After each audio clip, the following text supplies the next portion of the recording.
Hi, ఎట్లున్నారు? మంచిగా ఉన్నారా? నేనైతే మంచిగా ఉన్నా, జబర్దస్త్గా ఉన్నా. మీరు కూడా మంచిగా ఉండాలని మనస్ఫూర్తిగా అమ్మవారిని కోరుకుంటున్నానండి. ఒక చిన్న మాట, ఎవరైతే చూస్తున్నారో తెలంగాణ వాళ్ళు ఎవరున్నారో సబ్స్క్రైబర్స్ కానీ వీడియో చూసేవాళ్ళు కానీ తప్పకుండా కామెంట్ చేయండి. వీడియోని కొత్తగా చూసేటోళ్ళు అయితే తప్పకుండా సబ్స్క్రైబ్ చేసి సపోర్ట్ చేయండి. తెలంగాణ వాళ్ళు ఎంతమంది ఉన్నారో తెలుసుకోవాలనుకుంటున్నాను. ప్లీజ్ కామెంట్ చేయండి. ఇక ఈ వీడియోలోనైతే చక్కటి తెలంగాణ యాసతోటి వచ్చేసిన. ఎంతైనా పుట్టిల్లు అంటారు కదా, పుట్టిల్లు బోనాలు పెట్టుకుంటున్నాను ఈ వీడియోలో. సో హైదరాబాద్లో బోనాలు జరుగుతున్నాయి కదా, ఆషాఢ బోనం అన్నమాట. ఇక ఈరోజు అయితే ఆషాఢ బోనం పెట్టుకున్నానండి. చాలా బాగా జరిగింది, సూపర్ జబర్దస్త్గా జరిగింది మా బోనం పండుగ అయితే.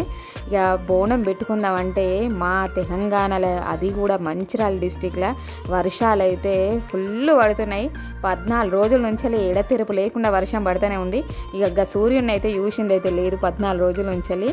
మొన్న జరంత మెరిపించినట్టుగా ఒక 5 నిమిషాలు కొంచెం ఇట్లా వచ్చిండు. ఇక అప్పటి నుంచి ఎడతెరుపు లేకుండా వర్షం అయితే పడుతుంది.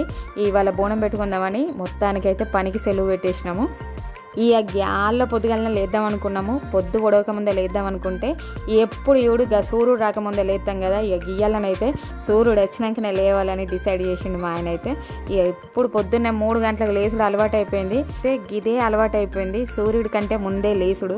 చిన్నప్పటి నుంచి అదే అలవాటు ఉంది. ఎప్పుడన్నా ఒక్కసారి లేవాలి అనుకుంటే మాత్రం ఆ రోజు అన్ఈజీగా అనిపిస్తుంది. ఇక కాకపోతే కొంచెం రెస్ట్ కూడా లేదు. ఇక పొద్దున్నే లేవాలనుకొని ఇక అటు ఇటుగా అయితే 5:30కి అయితే లేచిపోయినా. ఇక కొంత మెల్లగా పనులు అయితే వేసుకున్నాడు స్టార్ట్ చేసిన. ఇక వర్షం ఉంది కదా, వర్షం ఉంటే వాకిట్ల ముగ్గు వేద్దామంటే అయితే అస్సలు వేసేటట్టే లేదు. జల్లు జల్లు పడుతుంది వర్షము. ఇక మొత్తం పనులన్నీ వేసుకొని తులసమ్మని చక్కగా ఊదించుకొని ఇక బోనానికి అయితే అన్నీ సిద్ధం చేసుకున్నా. గుమ్మాలన్నీ పూజించుకున్నాను. ఇక వాకిట్ల ముగ్గు అయితే వేసుడైతే అస్సలు గడవలే, బలబల వర్షం అయితే పడుతుంది. ఈ బోనాలు అయితే భలే అనిపిస్తుంది. ఇలా బోనం పండుగ కానీ, పోషమ్మకు పెట్టుకున్నాడు కానీ, ఆషాఢంలోనే మనము బోనాలు పెట్టుకుంటూ ఉంటాం కదా. ఈ హైదరాబాద్ బోనాలు కూడా ఆషాఢంలోనే జరుగుతాయి. ఇక అన్నిటికంటే ముఖ్యమైనది సెంటిమెంట్ ఏంటిదంటే 365 దేవతల కంటే ముందు పోషమ్మ తల్లి అంటారు కదా.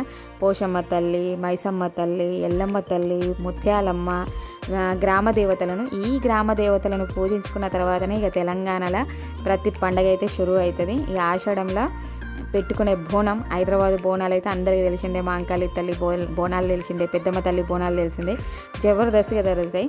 ఇక అప్పుడైతే హైదరాబాద్లో ఉన్నప్పుడు మస్తు పోషమ్మ జ్వరం వచ్చింది. జ్వరం వచ్చి 14 రోజులు అసలు తల్లి పోనే లేదు ఒంటి మించలి. ఎంత శాంతి పెట్టినా, ఎన్ని చేసినా, కోళ్ళు కోస్తామని ఎంత మొక్కినా పోలే. ఇక బోనం పెట్టుకుంటానంటే చలి తెల్లగా కరుణించింది. ఇక అప్పటి నుంచి మేము హైదరాబాద్లో ఉన్నప్పుడు మా ఇంటి దగ్గర ఉన్న అమ్మ అయితే ఈ బోనం ఎత్తుకొని ఇలాగ పెట్టుకోవడం నేర్పించింది. ఇక అప్పటి నుంచి కంటిన్యూషన్గా అయితే ఈ ఆషాఢంలో అయితే అమ్మకి బోనం జల్లించుడు చేసుకుంటున్నాను. ఇక అట్లనే ఏంటంటే మా తీయటి బోనాలులా ఇక కోళ్ళు కోసుడు గివి అయితే అంటే పెట్టుకోలేదు. కాకపోతే ఏంటంటే సంతీలు కట్టుకున్నాక ఇంకా మంచిగా వేసుకుందామని ఉన్నది. ఈ ఏదైనా సరే ఉన్నంతలో వేసుకోవాలనుకుంటారు కదా. ఇక తల్లి బోనము, పుల్ల బోనము ఇట్లా మంచిగా తయారు చేసుకొని పరమాన్నం వండుకొని తీపి బోనాన్ని అయితే ఎత్తుకొని పోతాను. ఇక అందుకోసమే దేవుడి దగ్గర పెట్టి ఏదైనా సరే ఇక నాకు దోచినట్టుగా వేసుకుంటా. ఇది ఎట్లా చేస్తారు ఏంటిది అనేది అయితే పెద్ద క్లారిటీ అయితే తెలియదు. ఇక నాకు పెట్టించిన అమ్మ అయితే నీకు మనసుకి ఎట్లా నచ్చితే అట్లా వేసుకోవాలి, ఇట్లనైతే వేసుకుంటే మంచిగా ఉంటుంది, కానీ ఎత్తుకొని పోతే బాగుంటుంది బోనం అనేది చెప్పాను. ఇక అప్పటి నుంచి అయితే తల మీద పెట్టుకొనే తీసుకొని పోతున్నా, పెద్ద బోనం తీసుకొని పోతాను. ఇక చిన్న బోనం విషయానికి వస్తే అది ఇంటి దగ్గరికి మనం మళ్ళీ ఇంటికి వచ్చే వరకు ఆ దీపం వెలుక్కుంటే ఇంట్లోనే అయితే ఉంటుంది. తల్లి బోనం, పిల్ల బోనం అంటారట. 2 బోనాలు అయితే పెట్టాలని చెప్పి ఎప్పటి నుంచి ఫస్ట్ నుంచి ఇట్లనే వేసుకుంటున్నా. ఇక అవి ఫస్ట్ కొన్న స్టీల్ అండి బిందెలు. ఇంకా ఇత్తడి బిందెలల్లో, కుండలలో పెట్టాలని చెప్తూ ఉంటారు. ఫస్ట్ కొన్నవి మొదటిసారి స్టార్ట్ చేసింది కూడా ఇందులోనే కాబట్టి ఇక అప్పటి నుంచి ఇట్లనే పెట్టుకుంటున్నా. ఇంకా సొంత ఇల్లు కట్టుకున్నాక అన్నీ మార్చుకోవాలని ఉంది. ఇక అన్నీ కొని పెట్టుకొని ఇది పెట్టాలా అది పెట్టాలా. ఇక నాకైతే అట్లాంటి సెంటిమెంట్స్ ఉండవు, మనసుతోటి పెట్టుకుంటేనే మస్తు ఉంటుందని అనుకుంటాను ఎప్పుడు చూడు. ఇక అట్లా అయితే ఫస్ట్ ఎట్లనైతే పెట్టుకున్నానో అదే ప్రాసెస్లో ఇప్పటి వరకు అయితే జరుగుతుంది. ఇక ఏదైనా సరే సంత గూడు అయిపోయిన తర్వాత నాకు నచ్చినట్టుగా అద్భుతంగా, ఆనందంగా, సంతోషంగా వేసుకోవాలని అవుతుంది. ఇక అమ్మవారు కానీ భగవంతుడు కానీ ఎప్పుడు కానీ ఇస్తారో చూడాలి. ఇట్లా బోనంకి అన్నీ సిద్ధం చేసుకొని అమ్మవారికి బెల్లపు శాకాన్ని తయారు చేసుకొని పోవడానికి అన్నీ సిద్ధం చేసుకొని దీపం వెలిగించుకొని తర్వాత కొబ్బరికాయ కొట్టి హారతి ఇచ్చిన తర్వాత అయితే ఇక చుట్టబట్ట పెట్టుకొని బోనం ఎత్తుకొని అయితే పోతాను. మొదటిసారి ఎప్పుడైతే గ్రామ దేవతలలో ఊరి పొలమేర ముందు వెలిసిన పోషమ్మ తల్లి ఉంటుందో ఇక అక్కడనైతే జల్లించుకుంటున్నాము. ఎక్కడెక్కడ పోషమ్మ గుడి అందుబాటులో ఉంటే అక్కడికి వెళ్ళైతే బోనాలు పెట్టుకుంటారు. ఇక మా తెలంగాణలో ఆషాఢం వచ్చిందంటే ఏటలు చేస్తారు, వాడపోషమ్మలు చేస్తారు. ఇక ఈ పోషమ్మ దేవతలు ఎట్లా వెలిసినాయో అందరికీ తెలిసిందే కదా. ఈ గ్రామ దేవతలు ఎట్లా వెలిసినా అందరికీ తెలిసింది. ఒక రాయిని నమ్మి ఆరు బయట అంటే ఊరి అవతల ఒక రాయిని నమ్మి ఈమె దేవుడు అని నమ్ముకొని పసుపులు పెట్టి, బొట్లు పెట్టి, కుంకుమలు పెట్టి, దీపం పెట్టి, వాళ్ళకు నచ్చిన నైవేద్యాలు పెట్టి కొలుసుకుంటే ఆమె గ్రామ దేవతలుగా మారినారు. వాళ్ళే పోషమ్మ, ఎల్లమ్మ, మైసమ్మ, ముత్యాలమ్మ, పోలేరమ్మ ఇట్లా గ్రామ దేవతలుగా మారి గ్రామాలని, దేశాలనే శాసించే గొప్ప దేవతలుగా మారిపోయింది కదా. అంతే కదా, మనిషి యొక్క నమ్మకము, మన నమ్మకము రాయినైనా సరే భగవంతుడిగా మారుస్తుంది. భగవంతుడి పట్ల అంటే దేవుడి పట్ల మన నమ్మకం అనేది అట్లా ఉండాలి, మన పూజ అట్లా శ్రద్ధగా ఉండాలి అని చెప్పడం కంటే ఇంతకంటే నిదర్శనం ఏముంది చెప్పండి. ప్రతి ఒక్కరు చేసుకునే విధంగా ప్రతి ఒక్కరి ఇంట్లో ఎంత గొప్ప ఉన్నత స్టేజ్లో ఉన్నా సరే, ఎంత గొప్ప స్థాయికి వెళ్ళినా సరే ఈ బోనాలు ఎత్తుకొని వెళ్తూ ఉంటారు అందరూ. అంత పాటి అంటే ఆ నమ్మకం అట్లా మనిషిని నిలబెడుతుంది. భగవంతుడి పైన నమ్మకం అనేది అట్లా ఉండాలని చెప్పే నిదర్శనమే ఈ గ్రామ దేవతలు, ఈ బోనాలు. ఇక ఇదైతే చెప్పాలనుకుంటున్నానండి ఈ వీడియోలో. ఇట్లనే నమ్మకం కుదిరింది, ఇట్లనే నేను చేసుకుంటున్నాను. నాకు కూడా అమ్మవారు ఇట్లా పెట్టుకోవడానికి కూడా నాకు అనుకోని అవకాశమే. ఎందుకంటే జ్వరం వచ్చి తగ్గకుండా ఎన్ని చేసినా ఎంత మొక్కినా పోలేదు. ఇలాగ బోనం ఎత్తుకుంటేనే పోతాను అని నమ్మకం కలిగించింది ఆ అమ్మ. అప్పటి నుంచి ఇలాగ నాతో చేపించుకుంటుందనే ఆ ఆనందం, సంతోషం అంతకంటే ఉండదు. అప్పటి నుంచి అసలు నన్ను ఏది కష్టపెట్టలేదండి ఈ అమ్మవారు.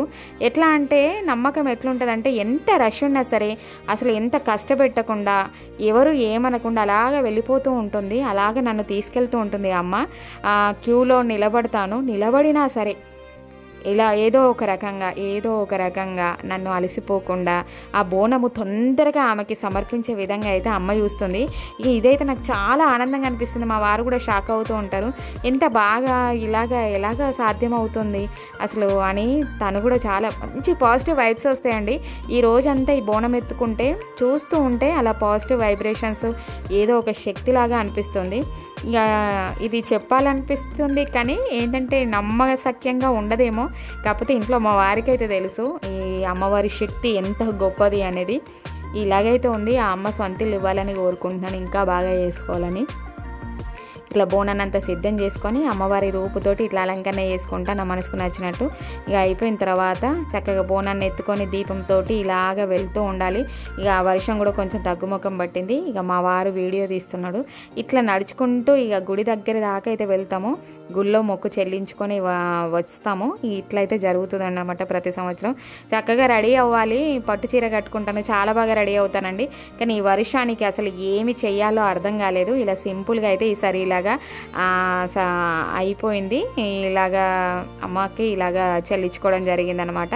ఇంకా అలాగా అమ్మవారి దగ్గర మనము బోనం లోపలికి గర్భగుడిలోకి తీసుకొని వెళ్ళిన తర్వాత అక్కడ పూజ చేసుకున్నాక ఇక బయటికి వచ్చిన తర్వాత దీపం అయితే ఇక్కడ పెట్టుకోవాలి. పోతురాజు దగ్గర మనము నైవేద్యం పెట్టుకొని దీపం పెట్టుకొని ఇలాగైతే మొక్క అయితే చెల్లించుకున్నాను. ఈ ఆషాఢ బోనం అయితే చాలా బాగా అనిపించిందండి. అసలు ఇంత అవకాశము కల్పిస్తుందా లేదా అనేది ఒక డౌట్ అయితే ఉండే. ఎందుకంటే ఈ వర్షము 14 రోజుల నుంచి ఎడతెరుపు లేకుండా వర్షం పడుతుంది. ఇలాగైతే చక్కగా జరిగింది.